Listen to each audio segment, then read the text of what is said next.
buenas tardes a todos. Gracias por estar aquí de nuevo. Hola, Sebastián Mier. Gracias por aceptar nuestra invitación a las entrevistas de Al-Azhar Art and Time. Bueno, pues hoy eh, Sebastián nos va a contar un poco sobre todas estas cuestiones religiosas, ¿no? De las cuales tenemos muchas preguntas, cuestiones sobre teología, cuestiones sobre Dios y también sobre ángeles y también el diablo, ¿no? Que a todos como que en esta época pues se nos dice que no existe, ¿no? Pero vamos a ver qué nos dice el padre Sebas de todo esto y también de las cuestiones en las que a la iglesia y a muchos padres se les ha acusado de pedofilia y que parece que sí hay bastantes evidencias y por qué ha pasado esto, ¿no? Y que, bueno, sabemos que no nada más pasa en la iglesia católica, ¿no? Ha pasado en otros lugares. Entonces, ¿qué nos puede contar él desde su experiencia y desde sus verificaciones? Bienvenido, padre, y gracias por estar aquí. Y estoy súper contenta de esta plática, ¿no? Que esperemos que nos enriquezca y eduque a muchos de nosotros. Y bueno, pues empecemos. Lo primero que quisiera que me contaras que nos contaras es, bueno, quién eres, a qué, o sea, una biografía corta, ¿no? De tu vida para que sepan quién. Muy bien, Clau. Pues el agradecimiento es mutuo. Muchas gracias también a ti por esta invitación. Espero que sea provechosa para ambas e igualmente pues para todos tus seguidores, ¿no?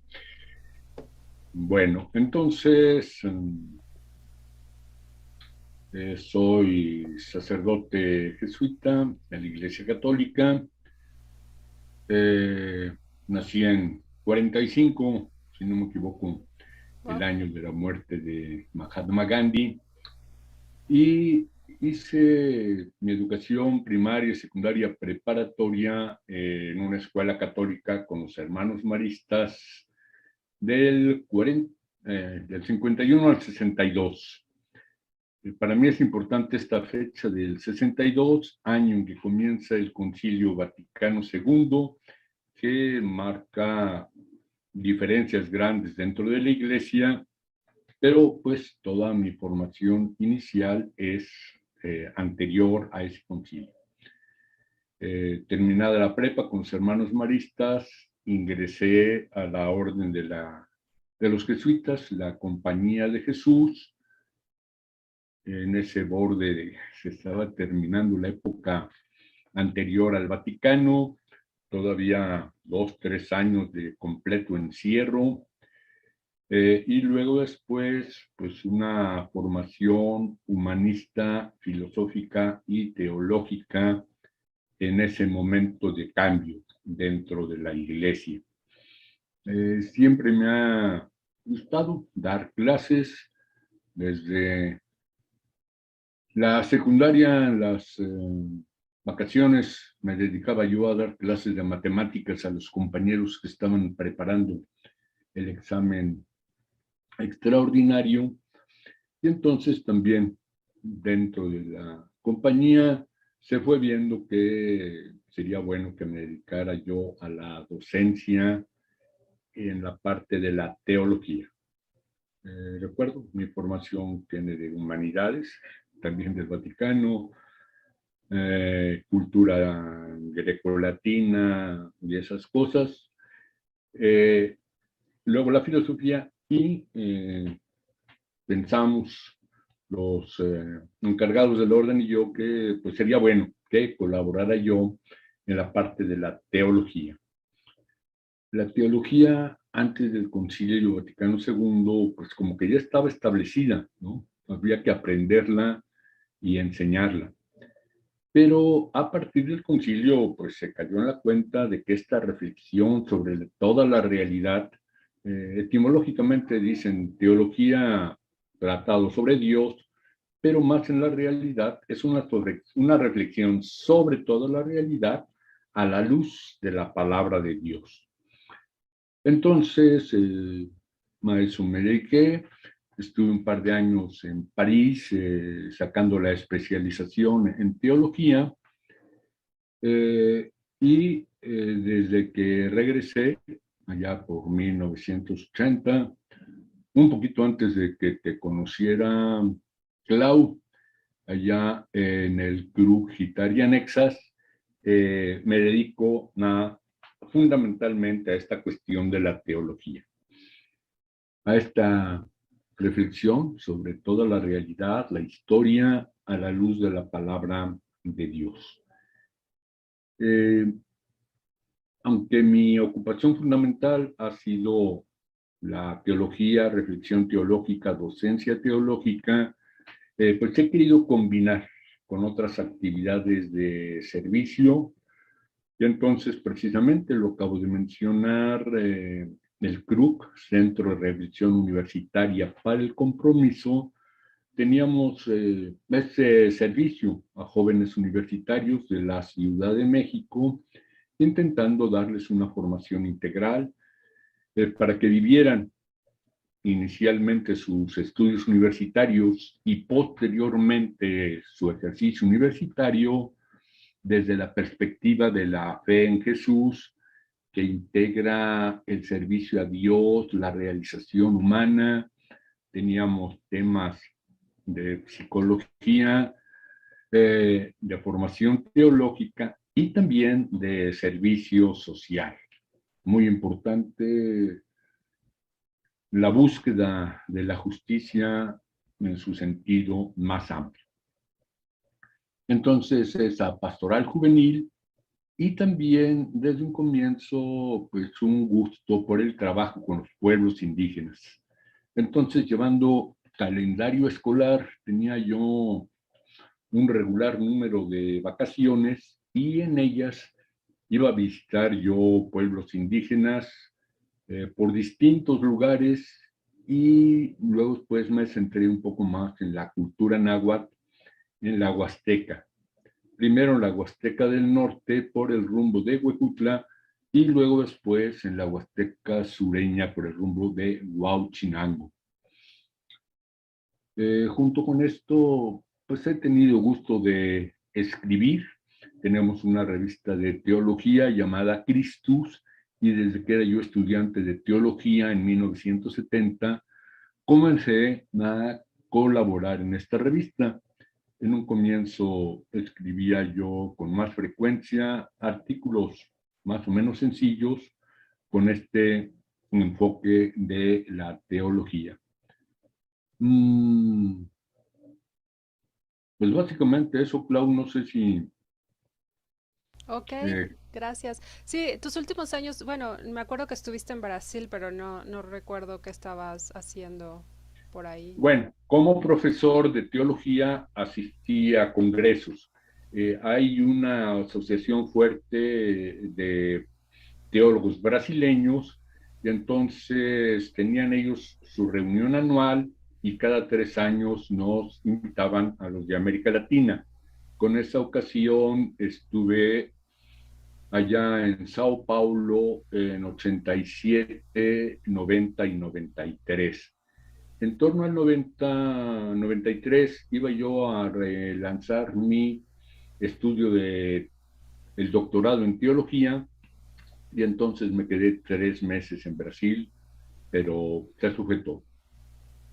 Ok, pero recientemente no has estado ahí. Ok, pensé que habías estado recientemente. Fui al Congreso, un congreso precisamente con ocasión de los 50 años del comienzo del Vaticano II en 2012, y entonces estuve en un congreso de 4 o 5 días en Porto, cerca de en Río Grande do Sul, por Porto Alegre.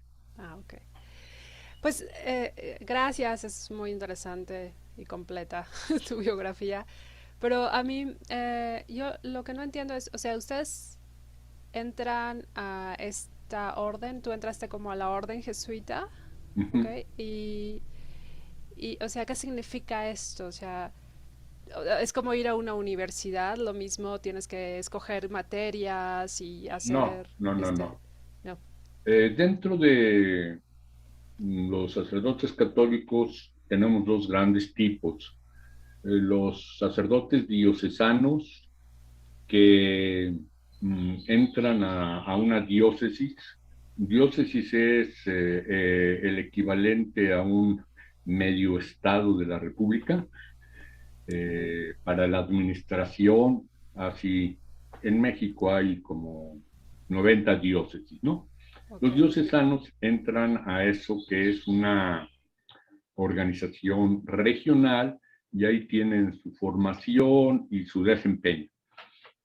Y otros sacerdotes vivimos como en comunidades, familias, los franciscanos, dominicos, carmelitas, etcétera, los jesuitas. Entonces, ingresamos de lleno a los 17 años. Repito, estuve yo ahí encerrado 3 años enteros y llevamos nuestra vida en comunidad. Ahí tenemos la formación, pues sobre todo formación religiosa, pero también psicológica y prácticas apostólicas, ¿no? Entonces, yo pertenezco a esta orden y vivimos en comunidades, 2, 3, 5, 10, 15, 20 personas. Los jesuitas tenemos colegios eh, en muchos lugares del mundo, ¿no? La orden está extendida en prácticamente todos los países del mundo, como 210. Y aquí en México tenemos 5 preparatorias secundarias y con 5 o 6 universidades, ¿no? Y también tenemos trabajo misionero y trabajo en parroquias y otro tipo, promoción de derechos humanos, etcétera.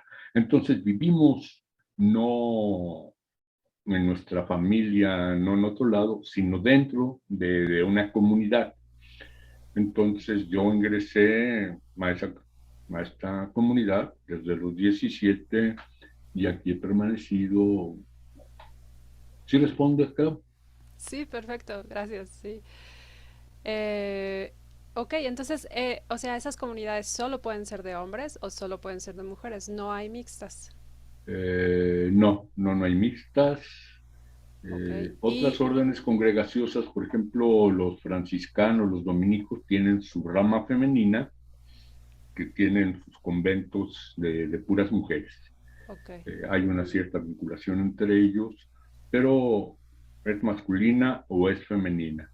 ok. Y ustedes, o sea, ustedes pagan por estudiar ahí y No, no, luego no. Nos pagan, incorporamos a la orden y la orden se hace cargo de nosotros o sea, plenamente. ustedes no pagan Empezamos a nada, formar parte de los jesuitas, ¿no? ok. Y entonces, o sea, digamos que los jesuitas tienen un ahorro o un fondo para hacerse cargo Pues de sí, ustedes. los diocesanos, dependiendo pues de cada diócesis, pues sí siguen una vinculación con su familia, tienen vacaciones 2, 3 meses, cada año regresan con su familia y entonces ellos se financian. Y nosotros, pues las fuentes fundamentales de generación de recursos son las obras educativas, ¿no? Ok, Tanto colegios como universidades, pues son productivas. El trabajo, misiones, parroquias, pues es autosustentable, pero pues, no da para financiar otras cosas. Entonces, eh, pues fundamentalmente las obras educativas y luego después también a nivel de de la orden religiosa, pues hay algunos que se encargan de los centavos y a veces consiguen donadores o ingresan en determinada fuente productiva. ok.